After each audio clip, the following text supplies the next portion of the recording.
welcome back. Hello. Hi. Welcome back. Hopefully everybody got stretch your legs, get a little vitamin D outside, take care of any other needs in terms of that. So I wanted to thank you all for your attendance and your concentration this morning. Again, this morning was really just a fundamental reboot of the core knowledge that drives us in culinary medicine and in metabolic health with regards to the Mediterranean diet, and then how the concepts of that can be applicable in so many different ways and in so many different cuisines. So appreciate all the speakers for their contributions to that this morning. With that, I'd now like to introduce Dr. Basma Faris. Dr. Faris is the vice chair of our advisory board for the American College of Culinary Medicine, and she's a fellow of the American College of Obstetrics and Gynecology, pardon me for fumbling that. And now our career is really focusing on the application of Mediterranean diet and culinary medicine with patients with polycystic ovary syndrome. Dr. Faris.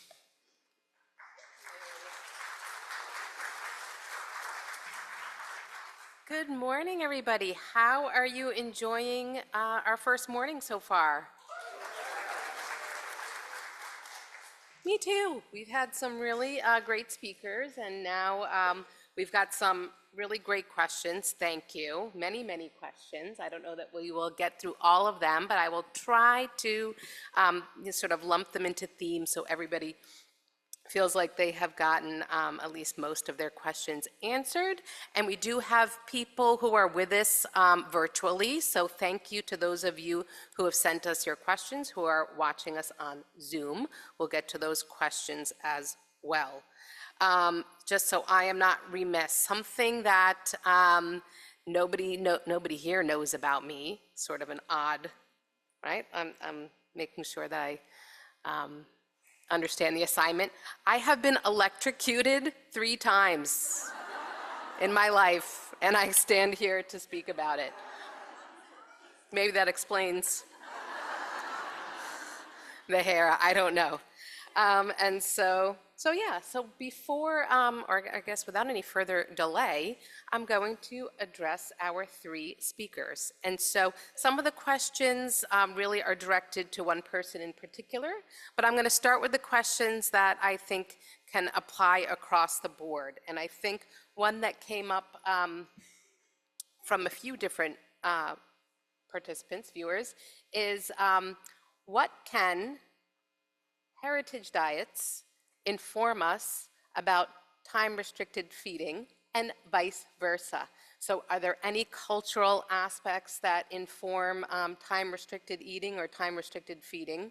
And so I'd love for each of you to, to take a stab at that one. Are these? Are they on? Can you hear me? Yours sounds on. Okay, thank you so much. I can't think of one study in particular that looks at that, but what comes to my mind when I think of time-restricted eating and cultural diets, I think about how different communities around the globe might have different patterns for when they eat, say, their large meal of the day. So I think about traditionally in Mediterranean communities where the midday meal was the bigger meal rather than the evening meal, which I think is a little more standard in the US, and how late night stacking is a little more standard in our current diet. And then I also think about how movement plays into that, and the practice of taking evening walks and the implications that all of these things have to do with, blood sugar management. As you greatly pointed out in your presentation about how foods eaten earlier in the day might be a little bit easier for our bodies to handle. Go ahead. Yeah, this working. There are 2 things that initially came to mind here.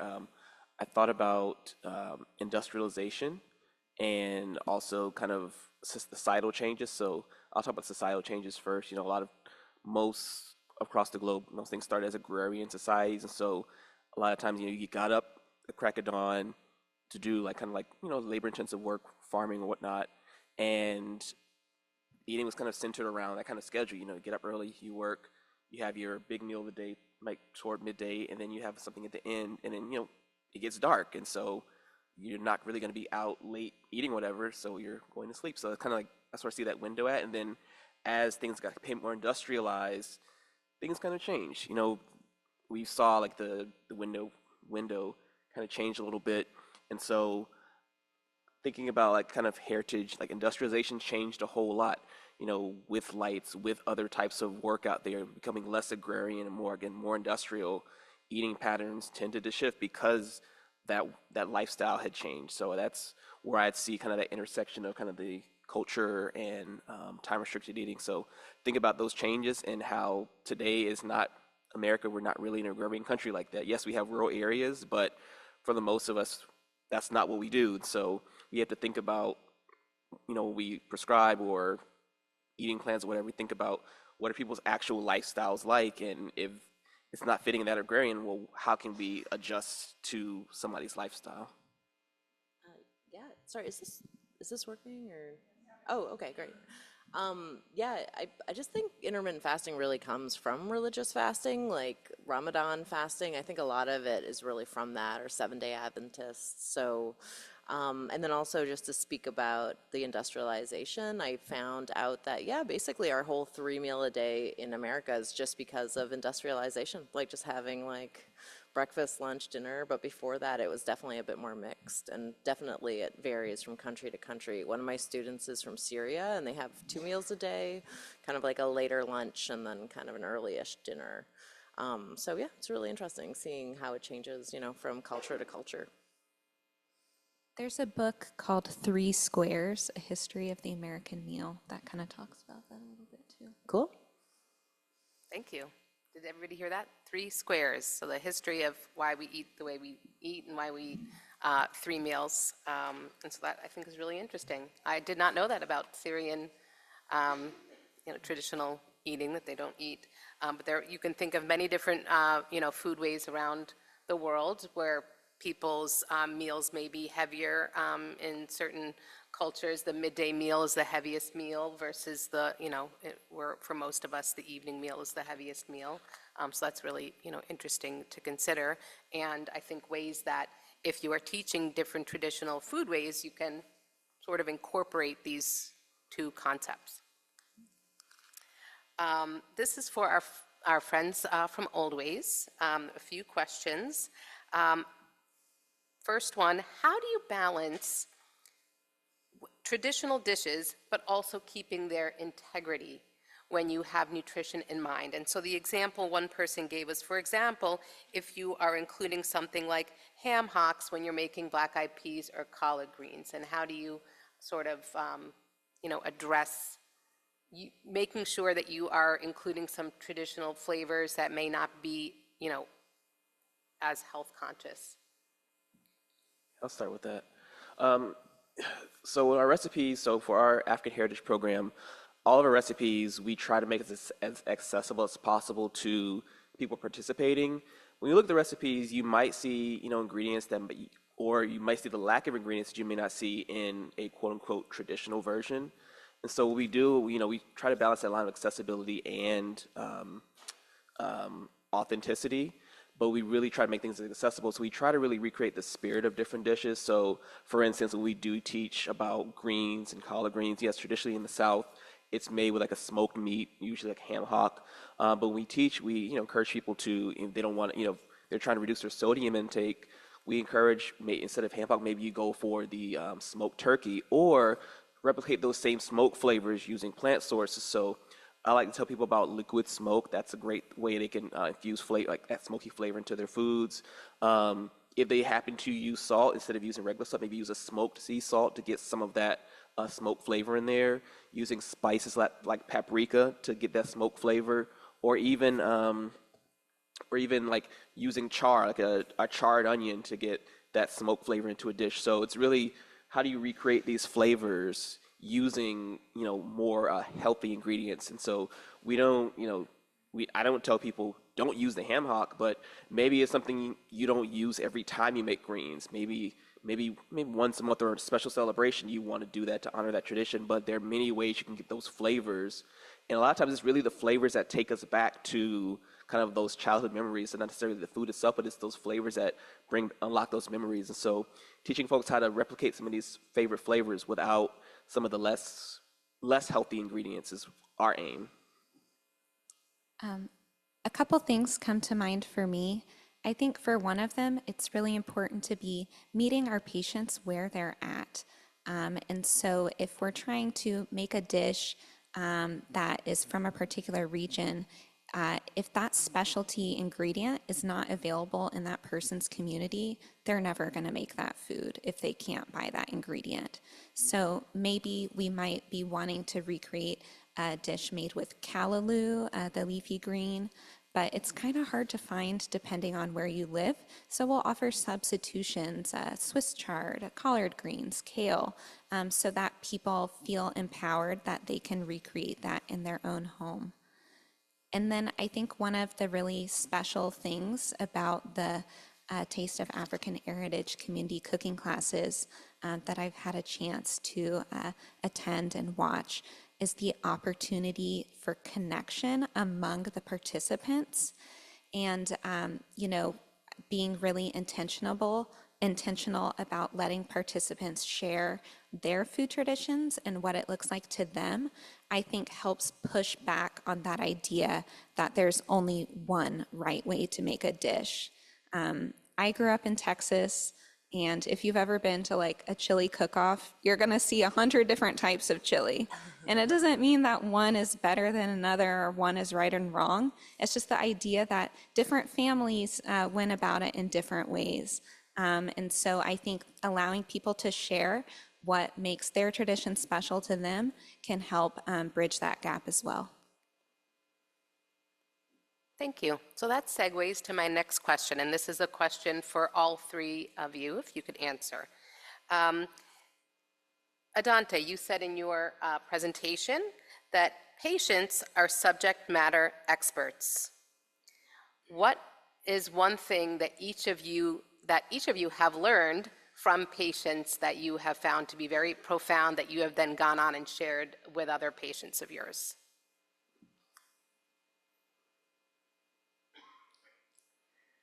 I'm not allowed to interact with the participants, so I actually don't. Fine, it's you give it illegal. up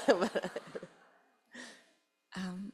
I don't know about profound, but I think working with people from across the country helps us keep a pulse on especially food access. So when we'll post a recipe on Facebook and someone might say, oh, I can't find arugula where I live. Like, I live in Boston, so that was a little surprising to me. But depending on where someone lives, like, that might very well be the case. And so I think it's great to have these touch points in all different types of communities so that we can be sure we're meeting people where they're at and we're serving them something that's actually going to be practical. Yeah, some things I've learned from people that have been in classes is how they get food. Of course, we talk about like grocery stores and markets and whatnot, but some people, they grow their own food. They may have an herb garden, and they talk about the things that they grow. And then even some people, like I remember one person told me they forage for their food. And when they told me this was like many years ago, before like foraging was like this big thing, but like I didn't know about that. So I thought that was really cool and interesting how they, their parents or grandparents taught them how to identify edible foods like where they are, and take them and cook with them. So like something like a poke salad, like pokeweed is naturally it's a poisonous weed, but if you cook it the right way, it can actually like be like really healthy. And so learning that, so I tell people about kind of growing and foraging as a means of like getting food. And I'm not telling people to like go out in the forest and like just get anything, but it's just thinking about those the old ways, really, those cultural traditions of foraging for food, being able to identify what plants are poisonous, what plants you could actually eat, berries, things like that.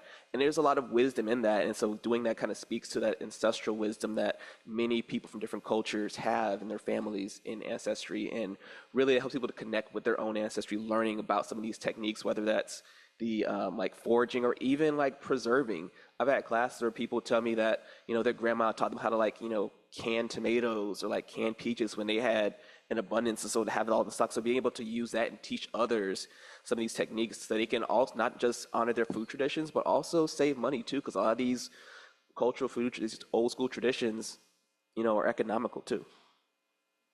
Thank you. I'm going to now, there's several questions sort of on each topic, so I'm going to address some of these, or sort of, you're going to address some of these questions as I go through them. This question is for Kelly. People wanted to know, there's a few questions about the quantity of olive oil that's used as, so I guess the increase in olive oil amount is used as a point in the Mediterranean diet. Is there a specific amount that we're looking for? I would first start off by saying the most important point would be that olive oil would be the primary cooking oil in place of like a butter, lard, canola oil, any type of oil you might have in the kitchen. So I think for our patients, a starting point is just making that pantry swap so that they feel comfortable using it. There have been a lot of different studies, and different studies have used different amounts. The biggest randomized control trial was the PREDIMED study, which you may be familiar with, and the amount they were looking at was upwards of a 1/4 cup a day. And I can look at my notes real quick and see the gram amount for the Mediterranean diet score. It was just frequent use. So yeah, again, moving as that to be their primary cooking oil. So I think some people, especially those who came of age during the 90s or during the period of time where the nutrition philosophy felt very fat phobic. Some people get nervous about cooking with olive oil, and they're nervous that fat will make them fat. And so I think it's just a matter of us reminding them that, first of all, our bodies do need fat to survive. It helps us better absorb fat-soluble nutrients. It helps our bodies with essential functions. And then also, pointing to this body of literature that shows that people who are not shy about using olive oil do have these better outcomes. I don't think you need to go as far as like putting it in your coffee. Like I don't really know where that came from, but I think, yeah, aiming for using it as your primary oil, and if you need a number, let's start with maybe a 1/4 cup a day. Thank you. This question is also for you, Kelly. How does research on the Mediterranean diet outcomes account for and decreased overall reduction in mortality account for hereditary factors or genetics? Yeah, I think depending on the study, if you read the statistical methodology, they'll show how and if they were able to control for that. Some of the more rigorous studies do try to control for those types of factors, but I don't know that every single one does, so that would be something to look at the methodology for. Thank you. And then many people want to know, and this is for either of you, at Old Ways, if you've really compared the different heritage diets and outcomes head to head. I can't think of an exact study that does that, and I can't say that would be a priority for us to pit one culture's eating against another. Like, that doesn't feel comfortable. And I think it goes back to a point you made about different diets and their effectiveness. What we're really looking at is for people to make behavior changes. And if someone is more drawn to a specific set of flavors, then they're probably going to be more successful in an eating pattern that highlights that set of flavors. Great. I don't think anything more needs to be said about that. A few people, I guess there are a few people here who work with children, pediatricians, dietitians. How can do you have any suggestions or tips for getting kids to try new foods, heritage foods? Yeah, I mean, shameless plug. We actually have a children's Taste of African Heritage program. But you know, a lot of it is getting kids to engage all their senses. I've done classes with youth on farms, and a lot of times when we talk about like we're gonna eat vegetables, they're like, I don't want that. But then once they actually like start touching like vegetables and things, and like start feeling them, smelling them, and like really getting engaged, and maybe just like trying it in different ways, like. I remember I had a class series where, again, in the first class, they were just like, nah, we ain't, we're not doing that. But then toward the end, like, they were asking for seconds and thirds. And so it's really just like showing them a variety of different foods. Again, getting them to like, get their hands on these things, helping them, like getting them to help with the cooking. I'm not saying, put a sharp knife in their hand, but things like tearing and other like techniques that they can do to like get them engaged in the process so that, they're learning how to do these things and they're making it themselves, and, they're doing it themselves, and they're like more likely to eat it and possibly enjoy it. And then also a point I like to make is, like everyone doesn't like every fruit and vegetable, like I had a thing where I'd made like a broccoli salad, and there's a kid who was like, yeah, I don't like broccoli. And I'm like, yeah, that's okay. Like, if you try it. If you don't like it, you don't have to eat it again. But there might be other vegetables that you might like out there. So there's a wide variety of things like produce like across the globe. And so what might work for one person may not work for another. So just letting them understand like there's a diverse array of foods out there. That's one thing. And then really just getting them in the kitchen, trying these things, touching these fruits and vegetables, and listening to their questions. And one time I asked, what was I making? I think it was actually about broccoli. I asked, do you like it? And some kid was like, no, I don't like it. And then, he tried it like a different way. I think we had roasted it for his class, and he loved it. And like, he was telling me that before, like, his mom would just like, it's like kind of boil the heck out of it and like cover it in cheese. And it was like, I didn't like that. But, having it roasted, with some like red pepper, and like he liked it that way. So teaching kids like different ways, and it's also not just kids, but also adults too, because we're just, we're grown up kids and we have the foods we like and don't like either. So just showing different methods of preparing foods, maybe different sauces, maybe use sauces to like dip something into to provide some flavor. That's another thing that we can do. So there's a whole lot, but those are the main ones I would recommend.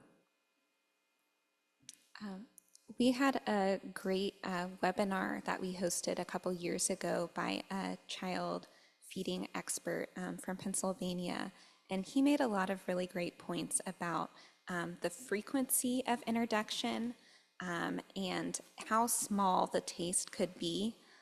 I remember I didn't like peas when I was little, and when I was 7 years old, I had to eat 7 peas. When I was 8 years old, I had to eat 8 peas, but after listening to him, the idea would have been to have 1 pea, but to have it a couple times a week. And his point was really that it's not that we don't like a food, but it's that we're not familiar with it. And I thought that was really empowering. And then another thing that comes to mind is I was working on an article about whole grains in school meals for children. So I was interviewing a lot of food service operators across the country about their experience. And at one point I had started the conversation and I was like, okay, I know kids can be a little pickier than adults, so like, do you have any tips? And he cut me off right there and he said, kids are not the problem, adults are the problem. And so and like the things he was making for these children, it was so incredible. And just gave me so much hope for the future. And then I guess my last anecdote isn't really children, it's with university students.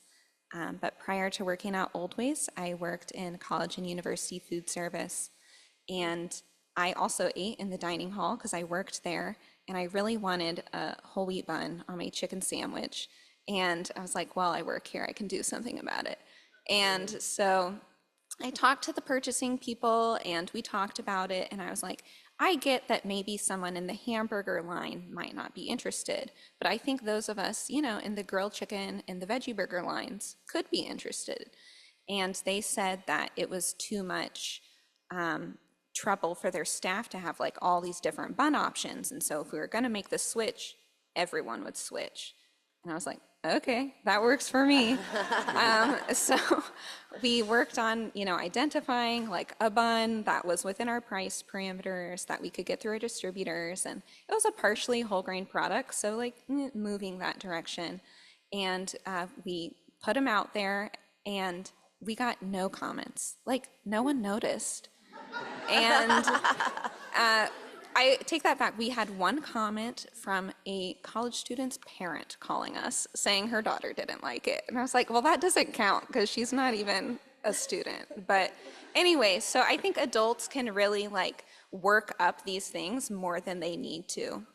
And the people we're serving may not have the resources to introduce a food multiple times to help get over that hump until it becomes familiar. So that's why these programs like those Adante was speaking about can be really helpful, because it offers some of those exposures, and the lunchroom does as well. Sorry, That's what was okay. in? That's okay. Okay. Yeah, I don't work There with are many, children many either. questions actually coming your way. So we have many questions, both from our audience at home and here today, about intermittent fasting and time-restricted eating. And I would say the most common theme that has come across in many of these questions is, how do you ensure that if somebody is following an eating window, how do you ensure that they get all of X micronutrients? So plug in protein, calcium, phytonutrients. These are the questions that are coming from the audience. So I guess summarized, how do you ensure good variety and diet quality in a shorter time frame? So that's a great question. So we haven't noticed any changes in nutrition quality. Again, they weren't eating super well at the beginning, but they weren't like low, like compared to the RDAs or compared to the guidelines. So in general, we're kind of just cutting out excess eating, but people are they're not malnourished. Intermittent fasting isn't starvation or malnourishment. So in general, people are getting what they need throughout the studies. So we're hoping that also happens in real life. Thank you. And maybe if people followed one of our heritage diets, exactly. right, with its excellent diet quality and time-restricted feeding, you can make sure that you are getting all the nutrition that you need.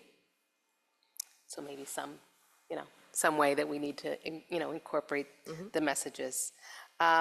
Many questions from our audience around, are there sex differences when it comes to fasting? There's some suggestion that maybe women should have a shorter fasting window, and is there any evidence to suggest that that is true? Well, I'm glad somebody brought that up. There's a lot of like books out there, like Fast Like a Woman and all that, and that's based on like nothing. That's all just like BS, honestly. I know people are like, you come out of this, and I'm like, no, because there's no data to support any of that. So the problem with a lot of like nutrition dietary intervention studies is that the people that volunteer for them are mainly women. So it's always almost 80% women in a study and 20% men. So if you have 100 people in a study, you only have 20 men. So it's really hard statistically to like draw comparisons. So there aren't many sex differences that we've noticed in terms of like, do they respond better for weight loss, or usually anyone that's heavier will tend to lose weight faster, but that's not, it doesn't depend like on sex. And then there's no differences with like any of the diabetes or heart disease risk factors. I do want to comment too that intermittent fasting doesn't negatively affect sex hormone levels or reproductive hormone levels in either men or women. I know that there's a lot on the internet about that too, saying that it like affects fertility. There was one study published, I think 10 years ago in zebrafish showing that like fasting a zebrafish and then somehow it just got like taken on by everyone in the world. So I think that's where it originally came from. But if you look at actually like randomized control trial evidence, women and female and male hormones do not change throughout the course of these interventions for up to a year. And we've published that data as well. Thank you.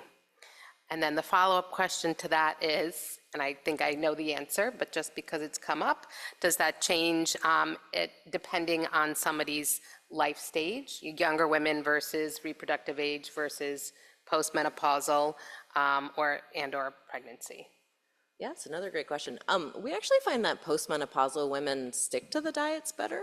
That's what we've noticed just from an age perspective. So women over the ages of 50 tend to actually like lose more weight with these diets, which is a little surprising because, you know, it's always kind of believed that postmenopausal women tend to have a harder time losing weight with dietary interventions. So I'm not sure why with intermittent fasting they tend to lose more weight. But it could be because once somebody is, you know, potentially once they're in their 50s, they don't have to take care of like young children or do a lot more of the family stuff. So people have, or women have more time for themselves.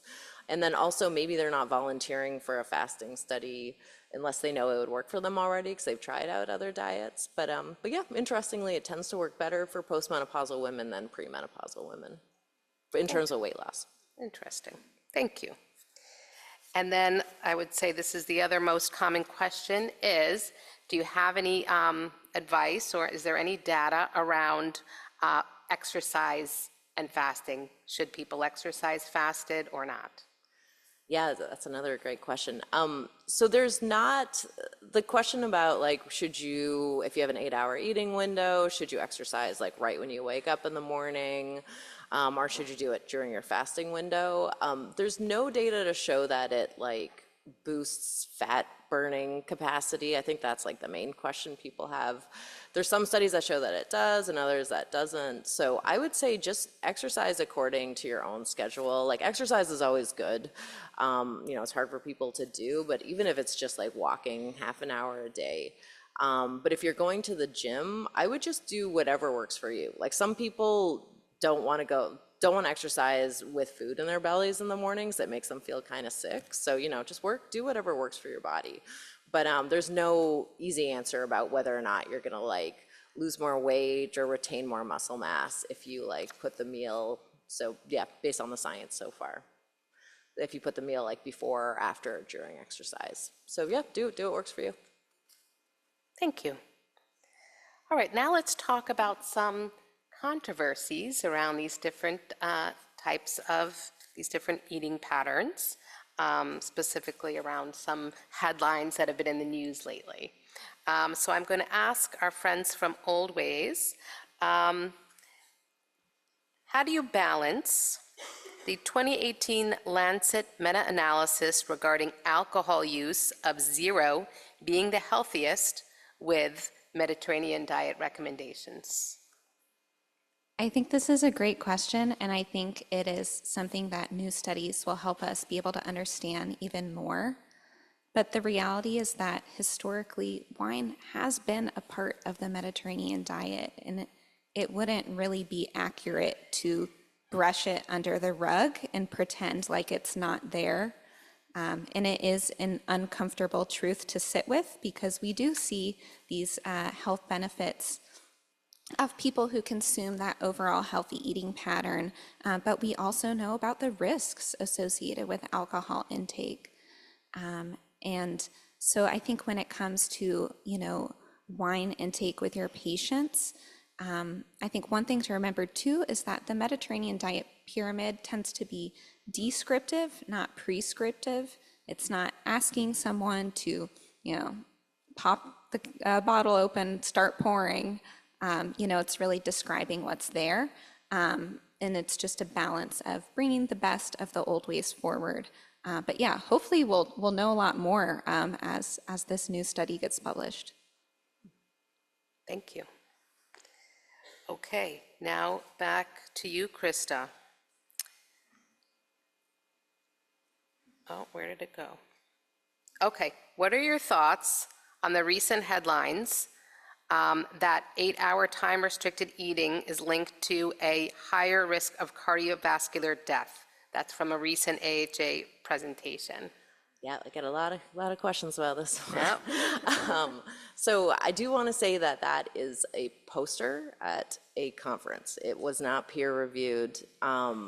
It's actually one thing that they did not disclose in the headlines, and we actually wrote, so 30 researchers in intermittent fasting got together to basically ask the AHA to like retract that media release, because when we looked into the data, it turned out that the people that, well, first of all, it was based on one food record. So they were judging whether or not someone followed intermittent fasting by one day of data. So yeah, so they said it was over 20 years, but if you actually look at the methods, they could only find, one dietary record because it's from Haynes, which is this like ongoing study. So that's problematic, because if you just eat that way for one day, is that really how you eat all the time? The other thing is that they didn't disclose is that almost everyone in that 8-hour group, or not everyone, but 70% of those people were smokers. Whereas in the other groups, so these are all the things that we outlined, and we're gonna publish this, but it was like, we actually heard back from the AHA president saying, we still think it's fine, even though it's not peer reviewed, but I think they just like the media attention. But it's really destructive, honestly, because I don't think intermittent fasting like cures things or is amazing, but I think, it helps people control their weight, which has a downstream effect of lowering metabolic diseases. So when they do this just to get this kind of clickbait attention, it's extremely destructive. But yeah, so if you look into the details, it's a really poorly conducted study. Thank you. All right, since we're getting into the controversial topics, I don't know that this is necessarily controversial, but I think it might be, because it's come up a few times. There are studies that have demonstrated that only a plant-based diet has shown to reverse or reduce the risk of chronic diseases. How do you reconcile that with heritage diets that are not completely plant-based? And how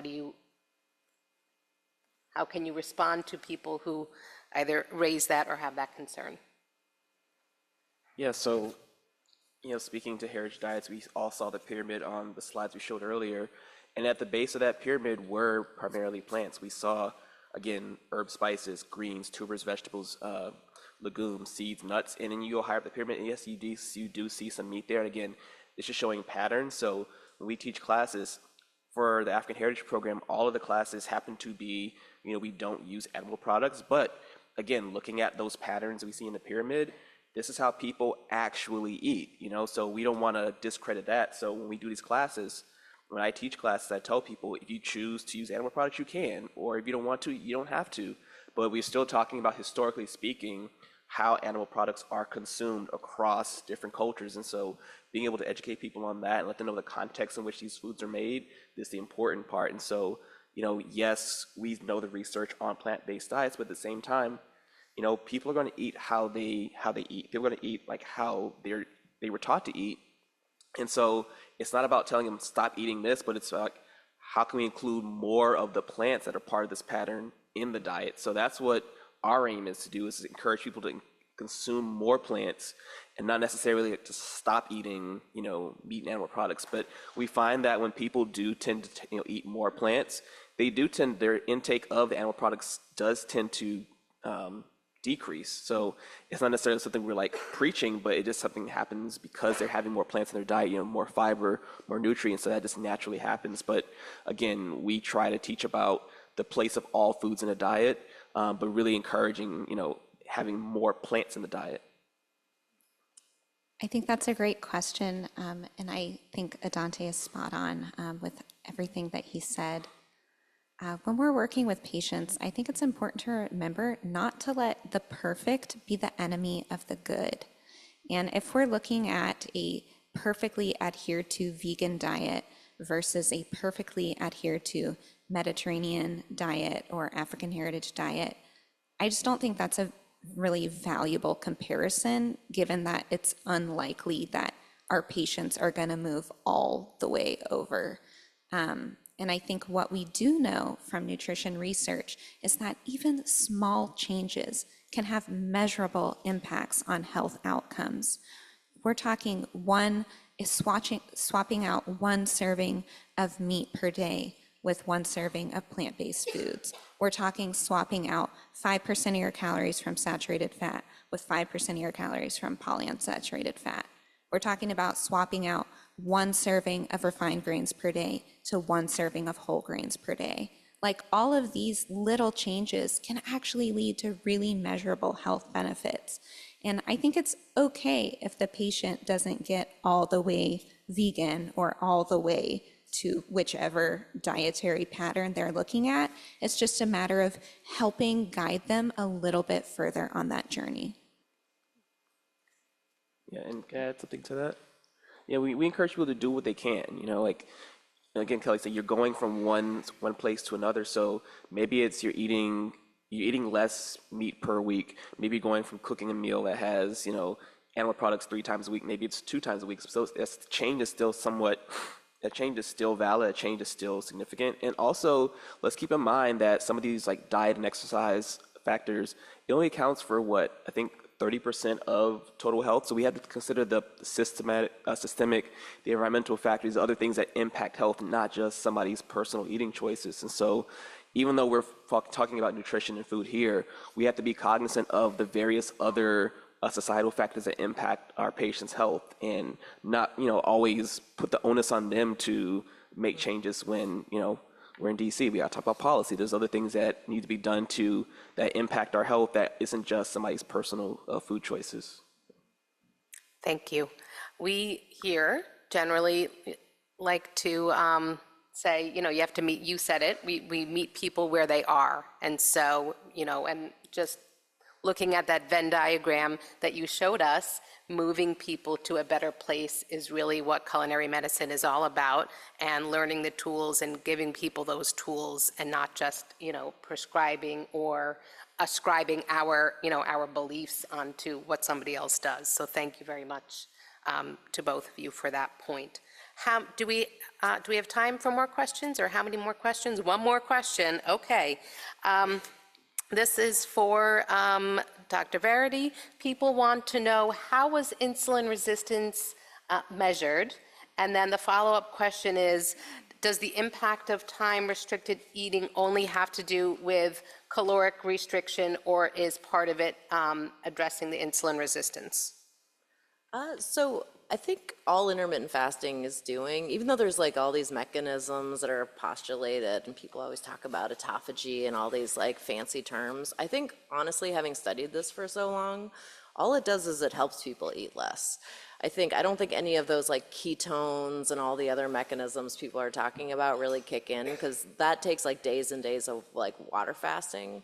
So it's just helping people eat less. And then by that measure, people end up controlling their weight a bit better. And then if you kind of get closer to a BMI of 25, as you get closer to a normal weight range, that's when all of your like metabolic disease that will like normalize, so those tend to go back unless you have like a genetic issue with it.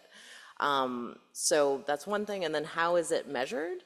So there's a lot of different ways to measure insulin resistance, which is basically the cell's ability to take up sugar.